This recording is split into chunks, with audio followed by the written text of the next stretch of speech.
Tu ne t'occupes pas des choses correctement. Nous allons vivre ensemble maintenant, alors vieille sorcière, tu dois partir. Nous paierons $1700 pour les frais de subsistance. Ma sœur Margot a dit cela en souriant. En entendant cela, mon mari Raphaël, qui était resté silencieux jusqu'à présent, a dit « Oh, c'est d'accord ? Alors, bonne chance avec les $7000 de frais de subsistance », dit-il en riant joyeusement. Quoi ? $7000 ? Margot n'a pas pu cacher sa confusion. Il semble qu'elle ne comprenne pas pourquoi le montant est passé de 1700 à $7000. En souriant, Raphaël a dit « Regarde ça » et a montré à Margot et aux autres un relevé détaillé expliquant les dépenses de $7000. En voyant les détails, Margot et les autres sont devenus tout pâles, mais nous les avons laissés faire et nous avons dit « Eh bien, nous allons partir. » Après cela, nous avons quitté la maison. Je m'appelle Penny et j'ai 37 ans. Je suis mariée à Raphaël depuis 13 ans. Nous travaillons tous les deux et avons récemment acheté une nouvelle maison près de notre lieu de travail, où nous vivons maintenant. Jusqu'à présent, mes parents vivaient dans un appartement de location, dans lequel ma sœur Margot et moi-même avons grandi.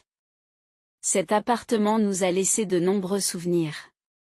Cependant, l'appartement se détériore et sa démolition est prévue dans 6 mois. Mes parents ont été obligés de déménager et chercher un nouveau logement quand Raphaël a suggéré que ce serait difficile pour tes parents de trouver un nouveau logement maintenant. Nous avons une chambre libre, et s'ils pensent que c'est une bonne idée, ils devraient certainement venir vivre avec nous. Mes parents ont déjà plus de 70 ans et je me suis toujours demandé s'ils pouvaient réagir rapidement en cas d'urgence.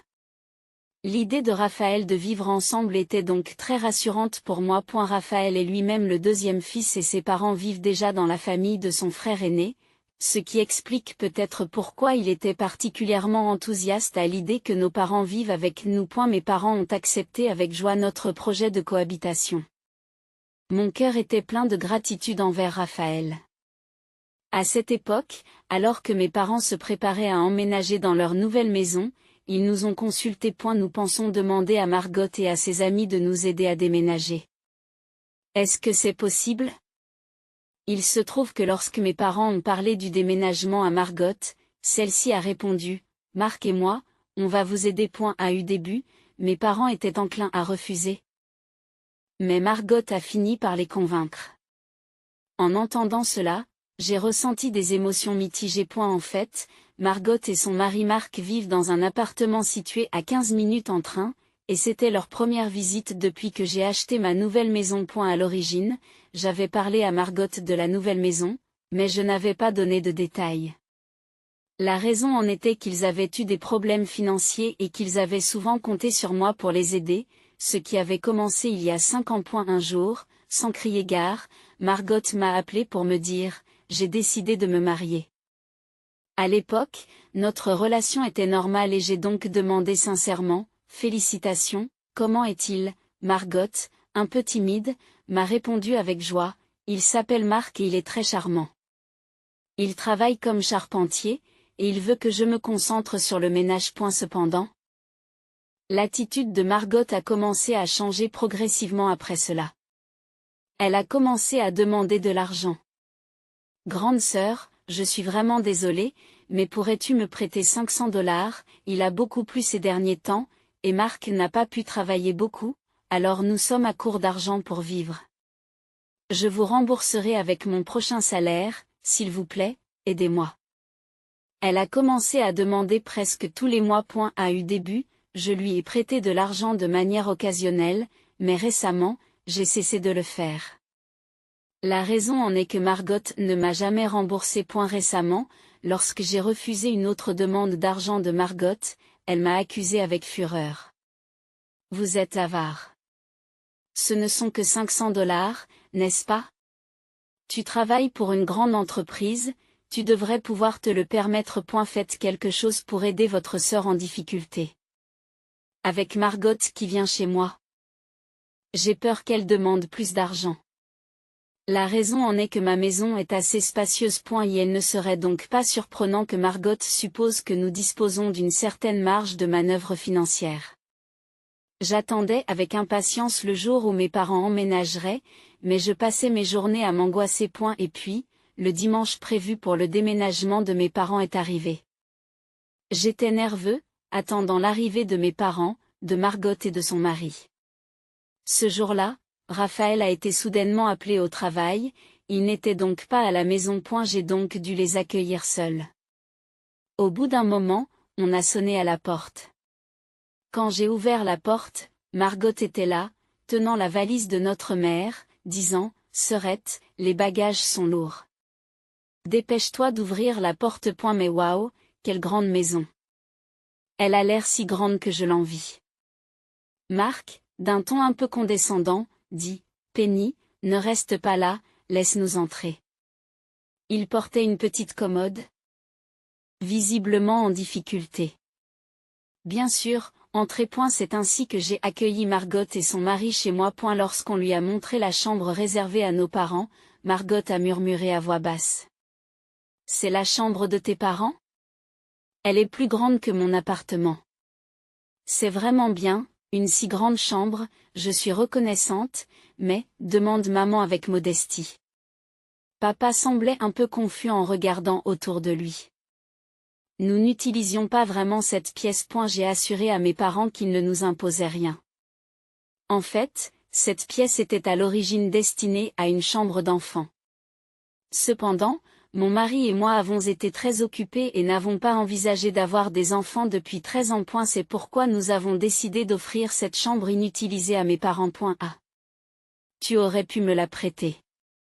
Tu es toujours aussi pingre, Frangine. Commente Margot tout en organisant les bagages de nos parents. Finalement, le déménagement de mes parents s'est achevé en 2 heures environ. Cela s'explique par le fait qu'ils se sont débarrassés de la plupart de leurs affaires. Tous les appareils ont été récupérés par des entreprises de recyclage et le produit de la vente a été remis à Margot et à son mari en guise de remerciement pour leur aide.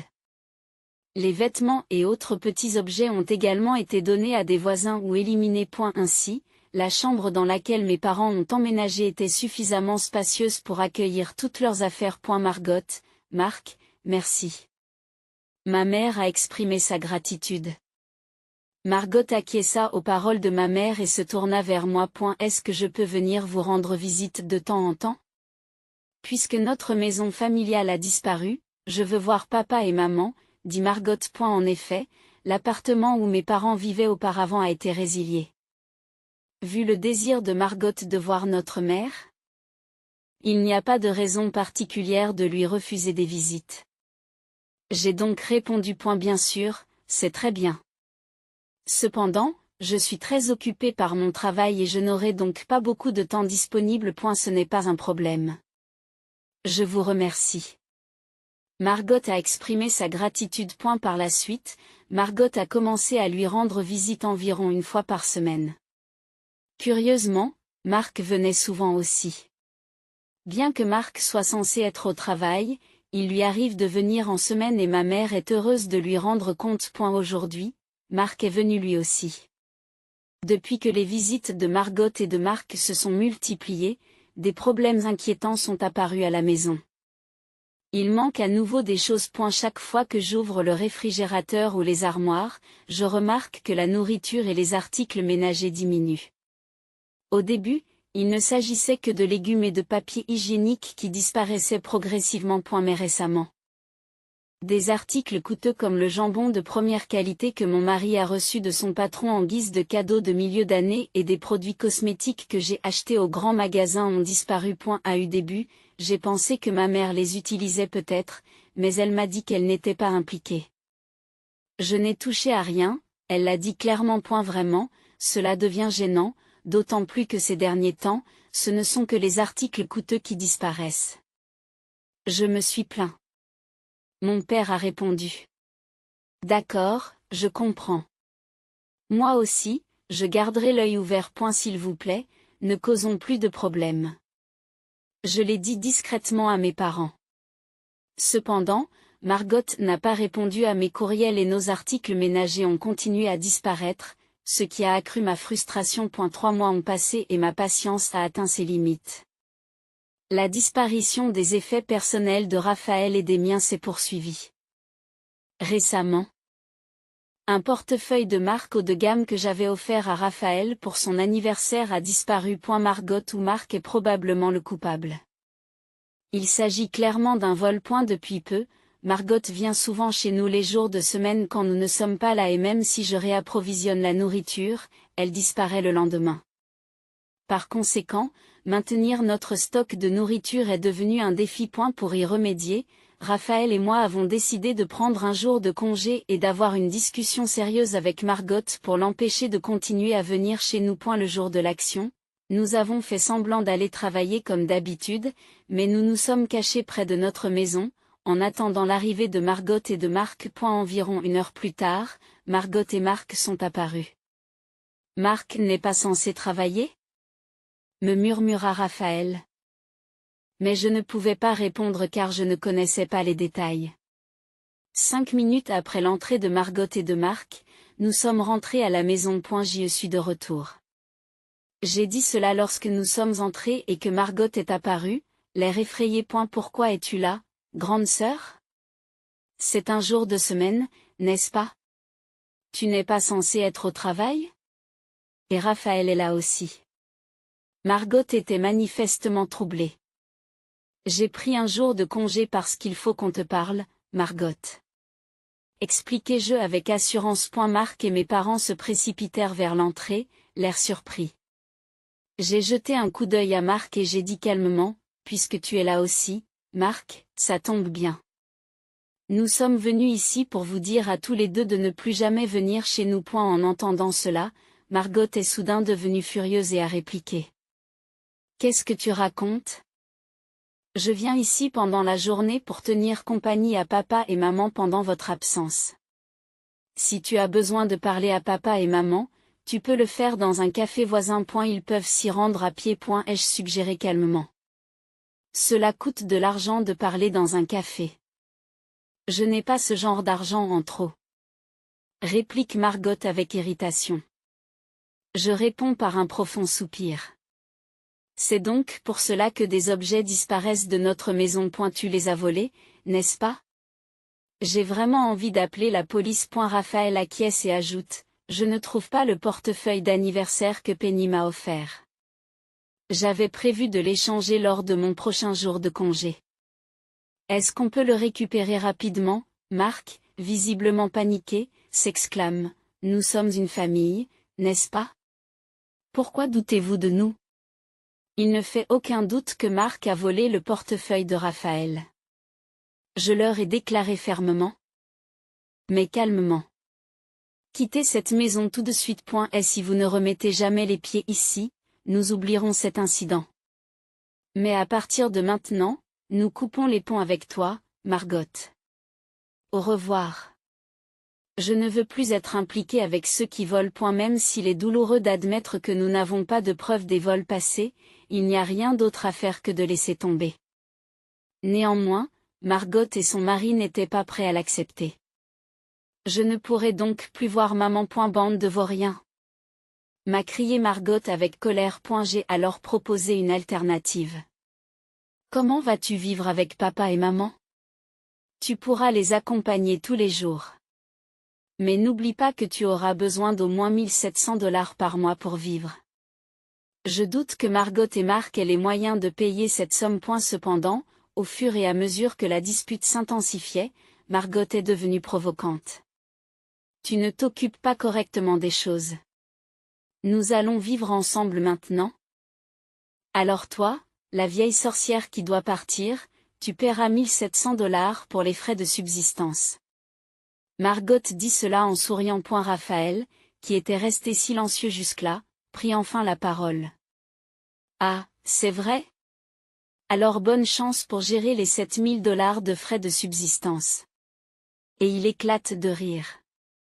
Quoi ? $7 000. Margot est visiblement troublée. Elle ne comprenait pas pourquoi le montant était passé de 1700 cents à $7 000. Raphaël sourit. Regarde ça. Et il leur montre un relevé détaillé expliquant les dépenses de $7 000. En voyant les détails, Margot et Marc ont pâli, mais nous les avons laissés faire et leur avons dit, bon, nous allons partir. Nous avons donc quitté la maison pour nous rendre dans un hôtel proche. Dès que nous sommes entrés dans la chambre, nous nous sommes tous les deux effondrés d'épuisement. La tension de la situation nous avait trop épuisés tous les deux. Je suis vraiment fatiguée aujourd'hui. Je suis désolée de t'avoir fait subir ça, Raphaël, ai-je dit. Même s'il n'était pas encore midi, je me sentais extrêmement fatiguée. On dirait que Margot et ma mère n'ont aucun sens commun. Et leur comportement excessif me laisse toujours un sentiment de désarroi. Raphaël a dit, tu dois être encore plus fatiguée, Penny. Margot est déraisonnable, mais ta belle-mère est tout à fait inhabituelle aussi. Et elle semblait que maman fermait les yeux sur les vols de Margot et de Marc, et elle est restée silencieuse lors de la récente dispute. Peut-être maman croit-elle qu'elle et Margot n'ont rien fait de mal. Peut-être qu'elle ne reconnaît même pas le vol comme tel parce qu'il s'agit d'une affaire de famille. Maman a toujours favorisé Margot. C'est pourquoi elle donne toujours la priorité à ses demandes. J'ai toujours été concentrée sur mes études et je n'ai pas eu beaucoup de relations avec maman. J'ai étudié dur dans le but d'entrer dans une grande université. Grâce à mes efforts, j'ai été acceptée dans mon premier choix et j'ai ensuite obtenu un emploi dans une grande entreprise. De son côté, Margot négligeait ses études et préférait bavarder et jouer avec maman.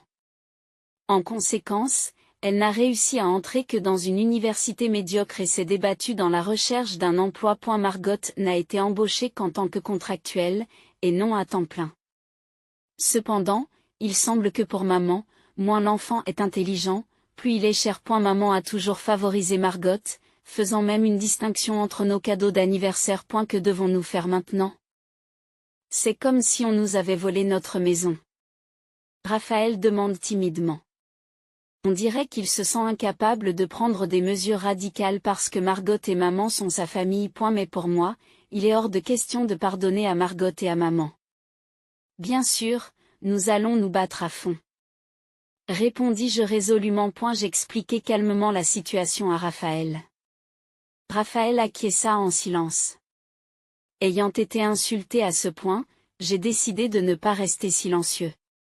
J'ai décidé de rompre ma relation avec maman, comme je l'avais fait avec Margot.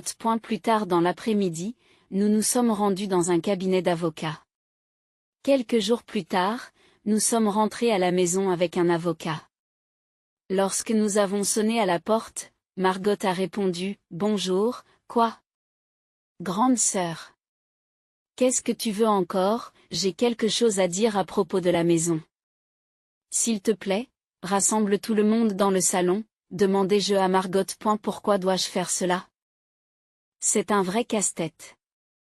Margot avait l'air ennuyée. Dépêche-toi. Nous ne partirons pas si vous ne le faites pas. Nous avons un avocat avec nous, dis-je sévèrement. D'accord, d'accord. Margot répondit, visiblement ébranlée par la présence de l'avocat, et se dépêcha d'appeler Marc et nos parents. Finalement, tout le monde s'est retrouvé dans le salon, qui était en désordre et jonché d'emballages de bonbons. Nous avions bien nettoyé la maison avant de partir, mais il était évident que personne n'y avait touché depuis. Alors, de quoi s'agit-il ? Je n'ai vraiment rien à dire. Margot a commencé à contreséur. Vous êtes venu pour reprendre la maison ? Nous vivons ici maintenant, c'est donc impossible. Marc m'a dit ça en souriant. Maman m'a aussi parlé. Penny, Raphaël et toi avez déménagé, n'est-ce pas ? Je préfère continuer à vivre ici avec Margot et Marc. Ils me tiennent compagnie et c'est agréable d'être avec eux. Avec toi. J'ai toujours eu l'impression qu'il fallait que je me comporte au mieux, ce qui était épuisant, dit-elle avec un sourire en coin. Savoir que maman me voyait ainsi me faisait un peu mal. À quoi servait tout le temps que nous passions ensemble ? Je me suis sentie vidée par ces remarques. J'ai décidé de mettre un terme à mes sentiments pour maman. Raphaël et moi, ça ne nous dérange pas du tout de quitter cet endroit, répondis-je. Oui, peut-être que nous n'avions pas besoin de cette grande maison après tout, continua Raphaël. Si c'est le cas. Margot s'est soudain illuminée. Marc et mes parents avaient eux aussi l'air visiblement satisfaits. Voyant leur réaction, je prononçai le mot de la fin. Mais il y a une condition. Vous devrez acheter la maison. J'ai dit cela, et le visage de Margot s'est effondré. Quoi? Tu parles des détails de l'hypothèque que nous payons avant ton départ? 5300 dollars par mois. Vous plaisantez? Margot a contesté le montant. Mais le prix était juste. Et la maison est située près du centre-ville, à 5 minutes à pied de la gare, et dispose de 4 chambres spacieuses. Raphaël et moi avions donc compris sa valeur et avions contracté un prêt hypothécaire, en effectuant des versements mensuels. Et la raison du paiement mensuel de 5300 dollars était de réduire le montant total des paiements en remboursant l'hypothèque plus tôt. La décision d'opter pour une durée de prêt plus courte afin de réduire les intérêts avait augmenté la charge mensuelle. Ce n'est pas grave si vous n'êtes pas tous d'accord. Raphaël et moi sommes copropriétaires de cette maison, donc si vous voulez continuer à y vivre, vous devrez nous l'acheter. Maintenant, continuez, s'il vous plaît, dit le conseiller, en passant la main à notre avocat. L'avocat a hoché la tête d'un air confiant et a annoncé la nouvelle à Margot et à sa famille. Voici le contrat de vente. Veuillez vérifier le montant. Et nous aurons besoin de vos signatures. Leurs expressions ont changé lorsqu'ils ont regardé les documents. Pourquoi le prix de vente est-il de 1 500 000 dollars? C'est une arnaque, s'exclame Margot en tremblant. Pourtant, ce montant a été calculé sur la base de l'hypothèque restante, et il est tout à fait raisonnable compte tenu de la valeur marchande de la région. Au fur et à mesure que l'avocat expliquait les détails, les visages de Margot et de Marc devenaient de plus en plus pâles. C'est impossible. Nous ne pouvons pas nous le permettre, dit Margot en tremblant. Mes parents étaient également stupéfaits. Ils n'avaient probablement pas réalisé que la maison valait autant. Si vous ne pouvez pas payer, pourquoi squatter ici depuis toujours? Je croyais que tu voulais rester et que tu avais l'intention de l'acheter. Maintenant, signez, s'il vous plaît. Margot, tu peux prendre une hypothèque pour la couvrir, j'ai bien fait d'insister. Tremblante, Margot s'excuse. Je suis désolée. J'étais juste envieuse de savoir que tu vivais dans une si belle maison. Je n'ai pas réfléchi. Marc marmonne lui aussi lentement, je suis désolé. Mais même si je travaillais tous les jours de l'année, je ne pourrais pas gagner autant d'argent. Maman suggère à papa, nous ne pouvons pas nous permettre ce montant élevé.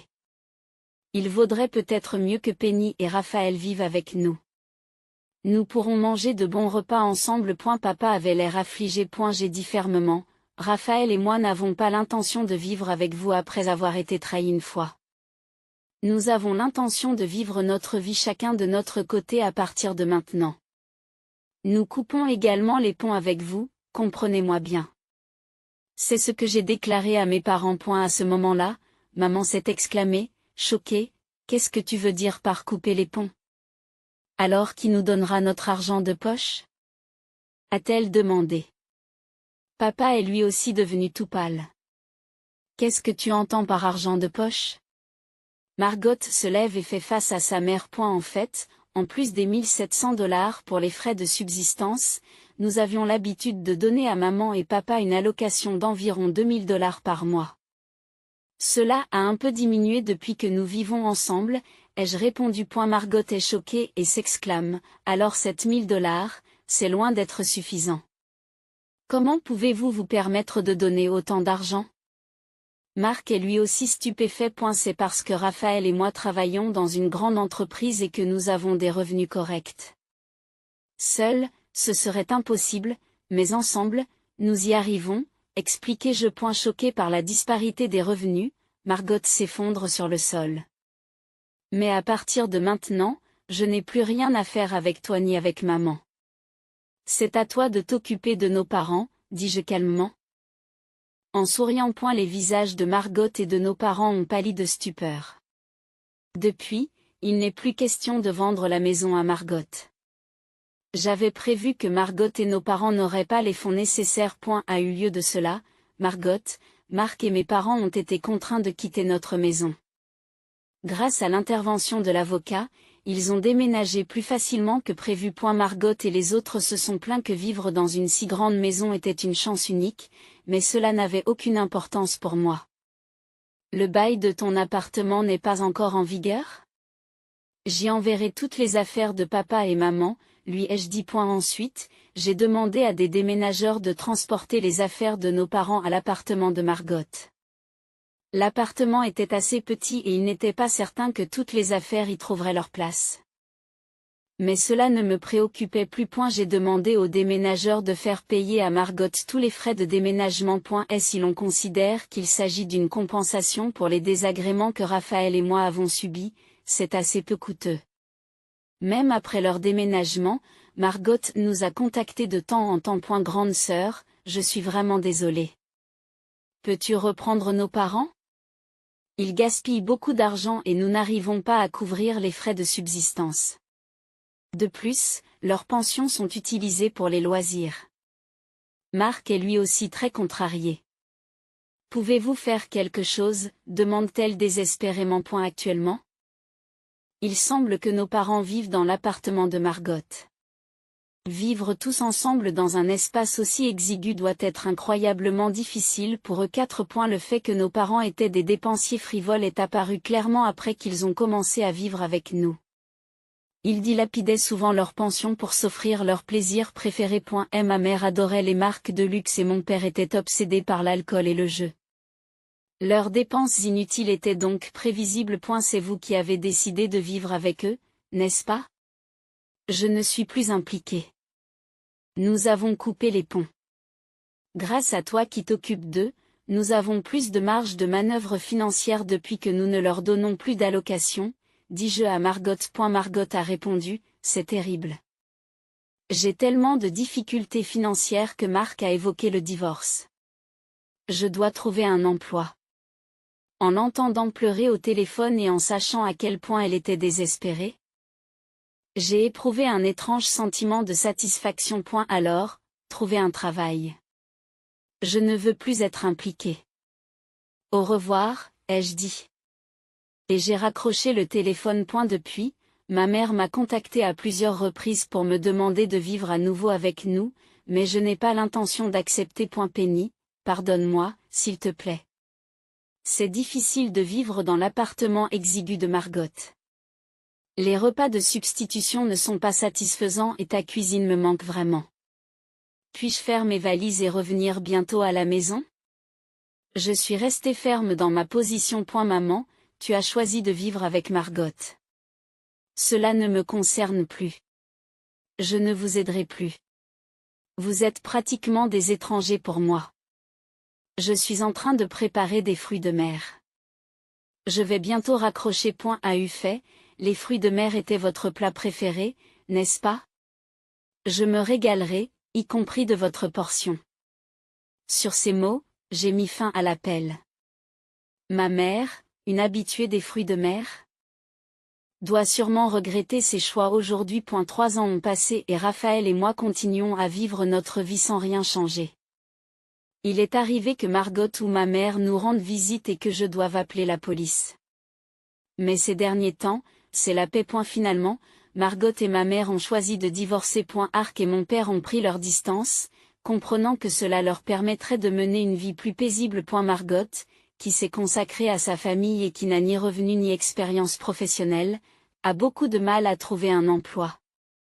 Ma mère, qui a été femme au foyer pendant de nombreuses années, ne perçoit qu'une petite pension. Il est évident qu'il est impossible de mener une vie stable si l'on est entouré de personnes aussi lourdement chargées financièrement. Marc et mon père ont donc choisi de divorcer et de s'éloigner de Margot et de ma mère pour avoir une meilleure qualité de vie. Si Marc et mon père ont réussi à échapper aux problèmes immédiats, ils n'ont pas complètement éludé les conséquences de leur décision. Après s'être séparé de Margot, Marc a essayé de reprendre son travail sporadique de menuisier, mais cela ne s'est pas bien passé. Il est traité froidement par les autres artisans et est durement utilisé, ce qui n'augure rien de bon pour lui. N'ayant aucune expérience en dehors de la menuiserie, la transition vers un autre domaine est un véritable défi. Il semble qu'ils doivent continuer à faire face à ces difficultés pendant qu'ils travaillent. Après avoir divorcé de ma mère, mon père a erré d'une maison de famille à l'autre, se sentant de plus en plus mal à l'aise. À 73 ans, trouver un logement à louer et se l'offrir est une tâche ardue. Et il semble qu'il continuera à vivre dans des conditions difficiles. Les raisons des divorces dans la famille sont apparues clairement lorsque Margot et ma mère ont annoncé leur séparation de manière spectaculaire. Les dépenses excessives de ma mère ont détérioré sa relation conjugale, tandis que le divorce de Margot était dû à une liaison. Leur désespoir financier est devenu évident lorsque Margot et ma mère ont supplié qu'on les laisse revenir à la maison. Nous n'avons pratiquement aucun revenu à nous deux, nous avons donc des arriérés de loyer et nous sommes sur le point d'être expulsés de notre appartement. S'il vous plaît, laissez-nous rester avec vous. Alors que Margot entame son plaidoyer, ma mère, elle aussi désespérée, s'écrie « Aidez-nous. Cela ne me dérange pas si je suis seule. Laissez-moi au moins manger des fruits de mer. Ce ne serait pas juste d'aider maman, n'est-ce pas, à ce moment-là ? J'ai dû appeler le commissariat de police. Margot et ma mère se sont violemment disputées devant notre maison. Il est probable que leurs personnalités ne changeront jamais. Avec l'intervention de la police, les visites de Margot et de ma mère ont enfin cessé, ce qui a été un soulagement. Depuis, ma vie a pris un tournant important et joyeux. Je suis tombée miraculeusement enceinte. Maintenant que mon ventre est assez gros et qu'il m'est de plus en plus difficile de marcher, j'ai pris un congé de maternité, que j'envisage de prolonger par un congé parental, jusqu'à ce que notre enfant atteigne l'âge d'1 an. Même si nous étions inquiets de ce qui pourrait arriver, nous devons travailler encore plus dur maintenant. Pour notre enfant, Raphaël a exprimé son engagement renouvelé. Oui, à partir de maintenant, il s'agit pour nous 3 de nous serrer les coudes, ai-je convenu, en partageant un rire avec Raphaël. Si j'ai coupé les ponts avec Margot et mes parents, il me reste Raphaël et notre enfant à naître. Pour l'avenir, nous avons l'intention de chérir la famille que nous avons devant nous, et pas seulement celle qui est liée par le sang. Je le crois du fond du cœur.